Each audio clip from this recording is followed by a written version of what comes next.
Chair. It's all those people. There's still 8 seconds, guys. We're getting y'all. We're all getting y'all a countdown clock. All right, let's begin with the Pledge of Allegiance. I pledge allegiance to the flag of the United States of America and to the republic for which it stands, one nation, under God, indivisible, with liberty and justice for all.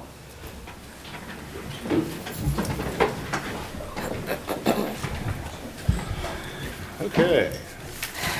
Good morning, everyone. Welcome to the January 5th meeting of the Shawnee County Board of County Commissioners. I'm Aaron Mays. I represent District 3. On Zoom is Commissioner Bill Rippon representing District 1, and on my right is Commissioner Kevin Cook representing District 2. Good morning to both of you. Good morning. Good morning. Just trying to see how much the delay was there. So, all right, Madam Clerk, let's get started. First item, please. First item is item 1, proclamations, presentations. A, presentation on the Federal Communications Commission broadband service map and how to challenge the map for the Broadband Equity Access and Deployment BEAD program. Mark Price, Information Technology Director. Morning, Commissioners. Mark Price, Information Technology. Let me get this to the start. Everyone has problems, I guess. I'm here to talk about the FCC map and how it actually affects the county and what it means and why I'm actually up here and what it will help benefit us for. First off, the big question is, why does it matter to us? A little backstory, and this really was before any of the map was put together, is Topeka and Shawnee County had a broadband task force that evaluated the region's access and wanted to see if we had sufficient, reliable, and affordable broadband infrastructure. After I think about 4 years of researching it, they had a consultant come in, look at what we had, what was needed. The ultimate decision was we really needed to assist private providers in a build out of our broadband infrastructure in Shawnee County. At the time, I believe the pilot project, and this is from my memory, so it could be wrong, was about a $10 million investment needed to be made, and at that time, there just wasn't the money available to make that happen. Well, now you fast forward to 2020 happened. In 2021, 2022, you had the Infrastructure Investment and Jobs Act get created. That appropriated $42.45 billion to states, territories, and the District of Columbia to utilize for broadband development, mapping, and adoption projects. As part of that, it actually created the BEAD program. The BEAD program, which is Broadband Equity Access Deployment Program, is what actually decides and allocates that $42 billion to the states. And the amount of funding provided to Kansas will be based upon this broadband map. So now it's how do you understand this map? And it is pretty confusing. It's a little hard to understand. You know, for us as a county, this isn't for us to do. It's really for our citizens. We're asking the public to go out and say, we need something different. What we have isn't acceptable. Part of it is the map shows Kansas at this time has less than 5% underserved citizens. The map was based upon a 25 megabyte per second download speed. When that was the standard set, you know, that's what everyone thought was acceptable. You had COVID hit, you had a lot of work from home, remote schooling, and that kind of has changed. It's not really an official number now, but everyone's really saying you need to have 100 megabyte per second to be able to effectively do homeschooling, work from home, and move forward. That's why this thought is from kind of the Kansas Broadband Office is realistically we are probably about 15% underserved in Kansas. Now, how do you challenge the map? There's two different types of challenges. You have a locality challenge, which basically you verify. I'll show the map here in a minute, but it has a dot on the map. It shows a location, and you can go in there. As you'll see, sometimes it's showing a barn, it's showing a garage, it's not actually showing the house. And then the second one, which is probably the more important, is an actual service availability challenge. This is you're challenging what service they say you can have. They have pulled all the providers, they have gone through and said, this is what our maximum service is at this location, and we can provide it. And like I say, if you look through Shawnee County, it says everything's provided. it comes down now to the question of, is it actually equitable, reliable, and makes sense for what the use is? So now I'm going to switch over to the map.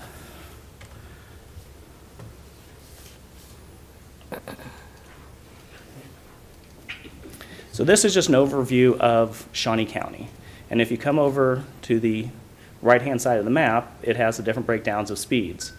And if you come up here to the 25 meg download, it shows we are 100% covered through the county. If you come over to the 100 meg, which really is what everyone's saying we need, it says we're 98% coverage. So you're saying, well, does this really make sense? So I've highlighted a few little areas. This is down at 4th and Valencia Road. I just randomly started looking at the map and finding places. This is really where the location challenge comes important. If you look at this home in particular and this home, and I like say this was just randomly searching the map. Both of these, if you see the green dot, which is the location, that one I'm pretty sure is not the house, and why it might be bigger, it almost looks bigger than the house, that is obviously not the home, that is a outbuilding of some sort. So if those were your homes and you're saying, well, I really can't get it to my house, I want to make sure it's in the right location, if you select this dot, it brings up what the address is and it shows you what you have available. But over here you have two choices of location challenge, and from there you can click on it, enter your information, why you're challenging it for the location, and it will update that dot. Like I say now, I think the more important part is actually the availability challenge. And this location is 4th and Valencia. There's not a whole lot out there. I mean, there's quite a few homes, but it's not a high population area. Everything it is getting is through wireless service. It is not fixed fiber, copper to the home. It is all wireless. Mercury Broadband, HughesNet, and this satellite service is the only way you can get 100 meg service there. T-Mobile through wireless is available there at 25 meg, which would meets the minimum. But everyone kind of knows how, it might be what's possible there. You would have to test it, see is it really reliable? Is it truly, if all your neighbors are on it, is that what you're going to get? I think when we start talking actual service availability, looking at an area like Grove, out at 57th and Douglas, it's a small township, I would guess, right? Honestly. But when you start looking through all these homes, there is not a single bit of wireline service. Probably the most popular one here, and it's the highest, is Mercury Broadband. The way Mercury Broadband works is they go to a water tower, some sort of high tower or fixed structure in the area. They put a receiver up there, and then they sell to all the homes a device that looks to that tower and pulls service. And they're showing 150 meg, which would seem great. Well, this is where the equity side comes in. Looking at Mercury Broadband for a 30 meg service is $65 a month. If you were in the city of Topeka and did AT&T, they're cheapest, or one of their lowest costs. I believe most providers, Cox and AT&T, do have a subsidized service for low income, but I'm going off of what just a standard person could get. If you had AT&T and your lowest cost service is $55 a month, that's for 300 megabytes. So it's 10 times what a person in Grove would be getting for less cost. So what we're asking is our citizen or the public, anyone in the county, if you're having trouble getting service, whether it be cost prohibitive, because that is one challenge you can do. When you come here and do availability challenge on a provider, yes, you might be able to get the 150 meg Mercury, but if it is cost prohibitive, that is a justifiable reason to file a protest. So we're asking our citizens to go out, look at the map. I'll put the address links up soon, or here in just a minute, and I'll share it with the public with the media so they can put out for the public. But go out here, look at your location. If you've had trouble getting service, if you've gone with one of these providers and haven't really received the service you should be getting and are having problems working from home, doing homeschooling, this will help assist that. And an example of how this has happened, actually, just recently in mid-December, the Kansas Broadband Office actually released a grant, and part of that grant was $3.5 million to Wamega Telecom, and that will be actually serving some new customers in Shawnee County. They're doing an expansion for the Wabunsee Telecom. It happened to be hitting Gary, Potawatomi, Riley, and Shawnee County. But for that $3.5 million, here's the reason we need more money. That's only going to hit 814 premises homes. So as you're looking out at Grove, I don't know how many homes are there. It's not the low cost, easy for providers to bring fiber in and get connections at low cost. It's going to be a high dollar install for them. I know Cox and AT&T have been applying for grants through these programs, through the BEAD program, through the Kansas Broadband Office. But the more people we can get to go out here, adjust their maps, get it more accurate to what they're actually getting in their locations, not what the provider's only saying, will help when the providers go and apply for these BEAD grants. They'll be looking at these maps and being able to justify why we need to get more grant money into Shawnee County to expand our broadband and make it more equitable to those who are out in the county. If you have any questions, I can answer them. Questions for Mark? Mark, I think it's important to note that while this is all great information, this is a program administered by the state and not by Shawnee County. Correct. This is, the federal funds go to the Kansas Broadband Office, and they are determining, once we get the funds, or the state gets the funds, who those funds go to. Okay, so, but again, this links that you're providing, the information you're providing today, this is all information provided by the state of Kansas and not by Shawnee County. Correct. And so if people are having difficulty navigating it, we can assist, but it's not our design. Correct. And actually, if you go to this first link, the one which is the challenge, there is I believe on that site, there's a video if someone needs more assistance on how to do these challenges. There's a video running through how to do that. There's information on, what the money is going towards. There's a lot more information on the Kansas Commerce Broadband site. Does cause a practical question, though. If I live in the county and I don't have internet access, and you're telling me to go to the internet to use the source to challenge, doesn't it create a circular conflict? It does create a circular conflict. Is there a phone number I can call? I do not know if there's a phone number. I do know if you do have mobile service, which again, it might be someone who doesn't have mobile service. It is mobile friendly. You can do it from a phone. Other resources you could use is Parks and Recreation at most of our community centers have a public lab they could use free of charge.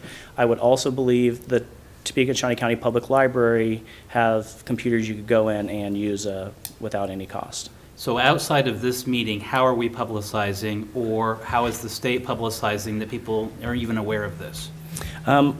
We'll be happy to answer any questions for the media as Shawnee County after this. Cannot speak to what the state is doing to help publicize this. I actually, before the meeting, and I'm gonna call him out on it, Nelson Castile had actually mentioned that this is something being addressed by some of the emergency management directors, correct, of how to publicize it, how to get out. I don't know that there's a real single voice leading this. I was just also wondering if this might be something that we can reach out to all the townships, and maybe also, if you would be willing or available, meet with the townships so that they can get the information out to their bodies as well. Absolutely. I would say the Extension Office might be another place to reach out to also. They do a lot of things like this. Yes, I think that would be a great, if the K-State Extension Office can link up with this, and I'm sure that Candace is watching, and anything assistance that she can provide. Yeah. Okay. Thank you. All right. Commissioner Rippon, any questions? I'm going to take that as a no. So thank you, Mark. Oh, we're not hearing him. He's muted. Oh, wait a minute, there we go. I did have a question, I was Yeah, on mute. sorry. Yeah, that's my fault. Just a note about getting out the information. It might be good to talk to their the city council meetings at Silver Lake, Rossville, and Auburn. That'd be a good way to get the information out. Okay, we'll do that. Appreciate that. Thank you. Thank you. All right, Madam Clerk, next item, please. Item 3, consent agenda. We've got 10 items on the consent agenda today. If there's no questions or any objections, I would move for approval. Second. Motion's been made by Commissioner Mays, seconded by Commissioner Cook. Those in favor say aye. Opposed? Motion passes 3-0. Next item, please. Item 4, new business. A, County Clerk number 1, consider all voucher payments. Commissioner Rippon, if it's okay with you, I'll read off the vouchers for today. Thank you very much. Okay. There are 2 voucher reports. The first voucher report is the one for the end of the year. It was $1,283,801.96. This was wire invoices, of which the majority of this was to the JADO, which was $836,774.64. The second voucher report that we have is from January the 4th, $919,054.13. The highlights out of this voucher report, under building and maintenance, we have Huntington National Bank for $33,830.89. For digital highway marquee signs for the Stormont Vale Event Center, water restoration and waterproofing contractors for $14,056 for a divider wall replacement at the Gage Greenhouse. Mary Crete at $35,490 for Shunga Trail, Deer Creek Trail, and Central Park Center concrete repairs. Under the district court was $22,932 for Office 365 software licenses. Under the equipment fund, Election Systems and Software LLC for $29,750 for ballot scanner batteries for the elections office, and KBS Constructors, Inc., $26,911.29 for renovations of courtroom 308 and 312. Finally, under Lake Shawnee, Stearns Supercenter, $12,924.64 is for the Lake Shawnee Golf Course Club carpet. I don't have any questions regarding the vouchers, would move for the approval of both vouchers. I'll second. So we've got a motion by Commissioner Cook, second by Commissioner Mays. Those in favor say aye. Opposed? Motion passes 3-0. Next item, please. Item A2, consider correction orders. I'll move approval. Second. Motion's been made by Commissioner Mays, second by Commissioner Cook. Those in favor say aye. Opposed? Motion passes 3-0. Next item, please. Item B, Stormont Vale Event Center number 1, consider approval of a capital expenditure request, $42,500 for sprinkler system repairs needed at the Stormont Vale Event Center campus, with work to be completed by the Jayhawk Fire Sprinkler Company. Good morning, Commissioners. Kellen Seitz, OVG 360 in the Stormont Vale Event Center. Before you today, we do annual inspections on our fire and sprinkler systems. During our most recent annual inspection, there were some areas of deficiency that need to be repaired. So this request is for the repairs of that sprinkler system. I do have Matt Rockers, our Director of Operations, who can speak much more educatedly on this topic than I can. If you have any detailed questions, this item has been proposed to our Advisory Board Council and approved for your review today as well. Any questions for Kellen or Matt? I have none. Okay. I'll move approval. Second. Motion's been made by Commissioner Mays, second by Commissioner Rippon. Those in favor say aye. Opposed? Motion passes 3-0. Next item, please. Item A2, consider approval of a capital expenditure request to pay a $10,000 insurance deductible for the replacement of items stolen from Doma Arena in October of 2022. Good morning again, Commissioners. Kellen Seitz, OVG 360 Stormont Vale Event Center. The item before you here is in relation to a set of equine jumps and our equine jump trailer. that was stolen off the property back in October of 2022. We have been able to recover some of those items in assistance with Shawnee County Sheriff's Department and Topeka Police Department. However, not all of the items have been recovered. This will be to replace any excess items that were not recovered from that incident. Questions? Yeah. Mr. Chairman, I might note again, unless you were not paying attention or were not present, the new insurance policy that we have, our deductible is now going to be $100,000, not $10,000, so that if we have issues in the future, we're probably not going to make the threshold, and so that's going to shift the burden to our departments to make sure that they're aware. If there's claims, unless it's $100,000 or more, we're going to have to build it into our budgets. So I don't have any other questions.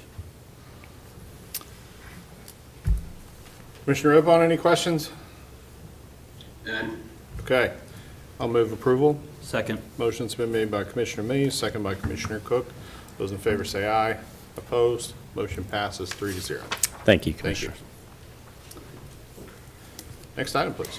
Item C, Court Administration, number 1, consider a request to increase wages for contract attorney and intermittent staff positions within the 3rd Judicial District Legal Department.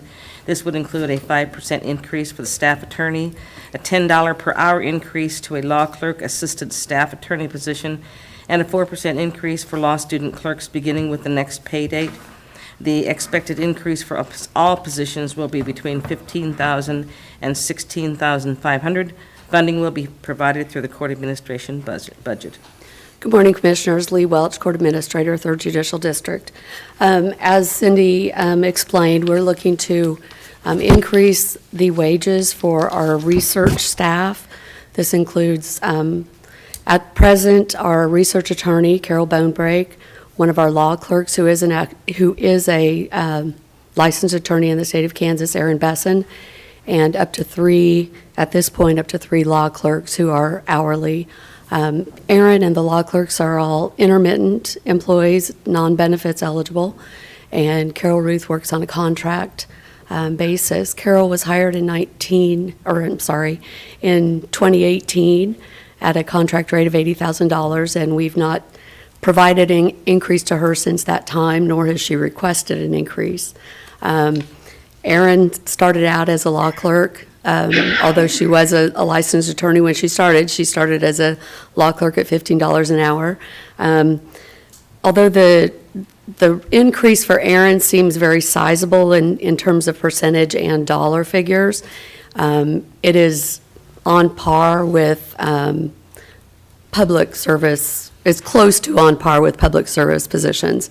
It is not at all comparable with a private sector attorney doing research work. We feel that all of these positions are warranted for increase. Erin is a key position we would like to be able to keep on staff. I've visited with both Angela Lewis and Betty Greiner about this. The calculation that I reported in my memo was up to $16,500. For Carol, Aaron Besson, and 3 law clerks, the total annual amount of increase would be $16,655. I'm willing to answer any questions you might have. Questions? Both of these are contained within your budget for the court year. Yes. I'll move for approval. All right, I'll second. Motion's been made by Commissioner Cook, second by Commissioner Mays. Those in favor say aye. Opposed? Motion passes 3-0. Thank you. Thank you. Next item, please. Item 5, public comment. I don't have anybody signed up. Is there anyone wishing to speak today? Seeing none, next item. Item 6, administrative communications.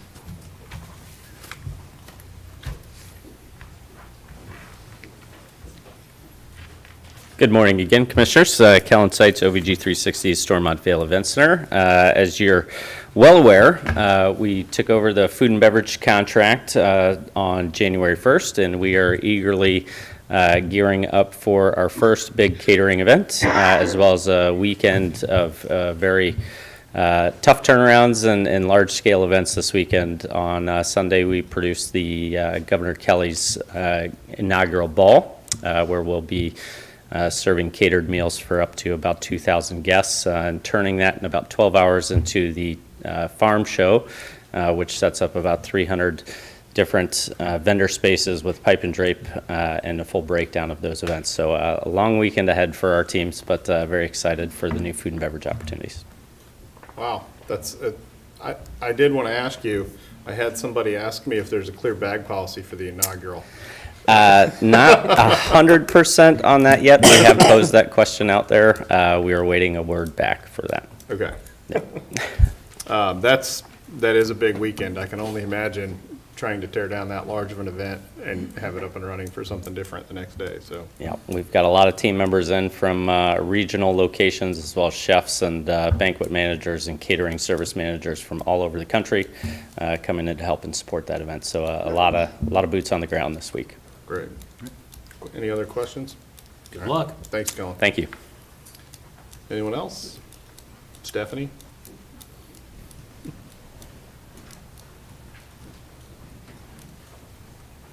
Good morning, Commissioners. Stephanie Kuhlman, Shawnee County Commission Office. The January County Connection newsletter has been published to our website. It's very easy to find. You'll start off at our county homepage, which is www.snco.us. Navigate up to the top. It says Departments. You scroll down, click Commission. That lands you to the Commission homepage. On the left, there's a link called Newsletter. On Saturday, December 10th, the county commissioners, along with Sheriff Hill, were honored to serve at the Kansas Children's Service League annual Red Stocking Breakfast. It was held at the Pennant, and this fundraiser helps to provide services such as child abuse prevention, school readiness, family support, and education. It was a fun event with great food for an important cause. The Shawnee County Health Department adopted a family for the holidays. The staff contributed wonderful gifts and clothing to the adopted family to help make their Christmas a little extra special. Shawnee County milestones are employees that are celebrating work anniversaries in 5-year increments. Adam Bloom and Michaela Kirkman have 15 years of service. Clay Neal with Parks and Recreation has 20 years of service to Shawnee County. Congratulations to all these employees. Some upcoming events in January. On Monday, January 9th, is the Organizational Commission meeting to vote the next commission chair and vice chair, and also assign the commissioners to various boards and commissions. On Monday, January 16th, County Commission offices will be closed in observance of Martin Luther King Jr. Day. Be sure to check out the January County Connection newsletter. Thank you very much. Thank you, Stephanie. Any other administrative communications? Seeing none. Commissioner Rippon? Well, I attended the Sugar Bowl in New Orleans last weekend, and that was a good time. And I didn't yell loud enough. The Cats lost, but it was still a good time. I imagine it was. Commissioner Cook? Nothing to add. All right, I don't have anything to add today either. So, Madam Clerk, next item. please. Item 7, executive session. So we do have a need for executive session today. I will move that we go into executive session for a period not to exceed 45 minutes for the following reasons: to discuss employer-employee negotiations, whether or not in consultation with the representative or representatives of the public body or agency, specifically to discuss negotiations with the Teamsters. We're going to do 15 minutes for that. For consultation with an attorney for the public body or agency, which would be deemed privileged in the attorney-client relationship, that's going to be 15. And then another item for consultation with an attorney for the public body or agency, which would be deemed privileged in the attorney-client relationship, that's going to be another 15 minutes.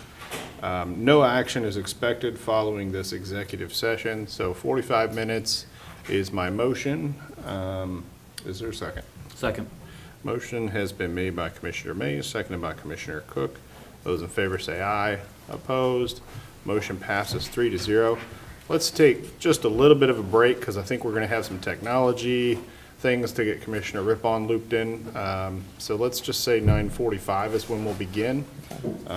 So we'll be in executive session.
This still took us 2 days. Okay, we're back from executive session. No action was taken. We're adjourned.